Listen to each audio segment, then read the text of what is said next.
Talladega, Joey Logano had a clear racetrack in his windshield and a pack of fellow Ford drivers on his bumper. That combination helped the Team Penske driver snap a nearly year-long losing streak. Logano won Sunday at Talladega Superspeedway to snap a streak that dated to April 30th of last year. That win at Richmond was later disqualified because his car failed inspection, so the benefits from the victory were stripped and it cost him a spot in the playoffs. Out front at Talladega, which is usually the worst place to be in the closing laps, Logano couldn't be caught. His Ford teammates were committed to getting a Ford the win, and they waited patiently in line until the closing laps to make their attempt at snatching the victory away from Logano. Only Kurt Busch was bold enough to make an early move, and he wrongly thought defending race winner Ricky Stenhouse Jr. would go with him. Stenhouse didn't get to Busch in time. Kevin Harvick wasn't prepared for Busch to go so early, and Busch couldn't garner enough steam to catch Logano. Logano sailed to an easy victory at a track where he should have been forced to defend several attempts at a pass on the final lap. I really thought Busch and Harvick were the cars. No matter where they went, if they got to the outside of me, I was hosed. I knew that. That would have been the end of it for me, Logano said. I would have gotten passed by pretty much the whole train. I would have lost so much momentum. I knew they were going to work together, as they should.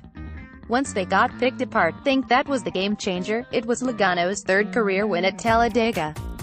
Busch finished second, his career best finish at Talladega, as Ford drivers went 1-2. Chase Elliott was third in a Chevrolet for Hendrick Motorsports, while Kevin Harvick was fourth in a Stewart-Haas Racing Ford.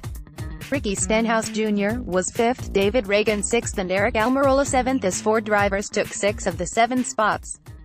Elliott said the Fords had too strong and steady of a strategy for him to have any chance at making a move to catch Logano. I thought for sure one of them wanted to win more than they showed, Elliott said.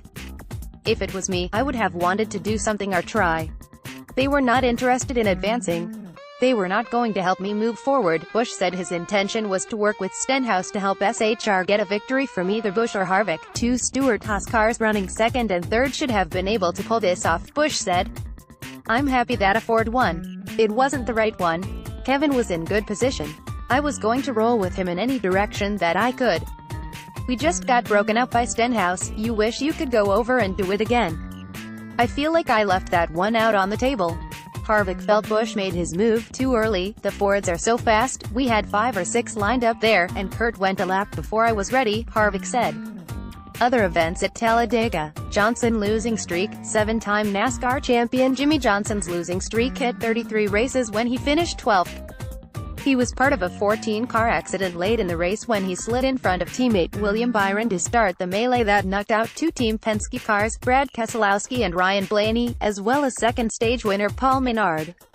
Johnson thought as he closed in on Byron, the air was taken off his Chevrolet. I was in the second lane and he came up near my lane and then packed air underneath us, and around it went, Johnson said.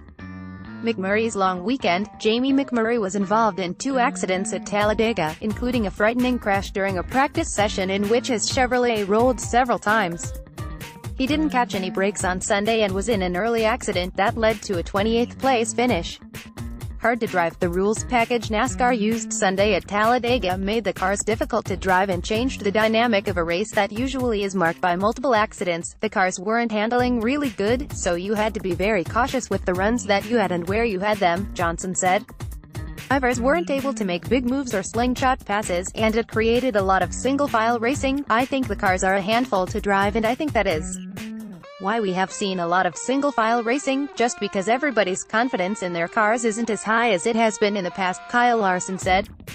Thus big moves and stuff, so I think it kind of gets single-file because of that. Up next, Sunday's race at Dover International Speedway in Delaware, where Johnson scored his last Cup victory last year. ___more AP Auto Racing, https://racing.app.org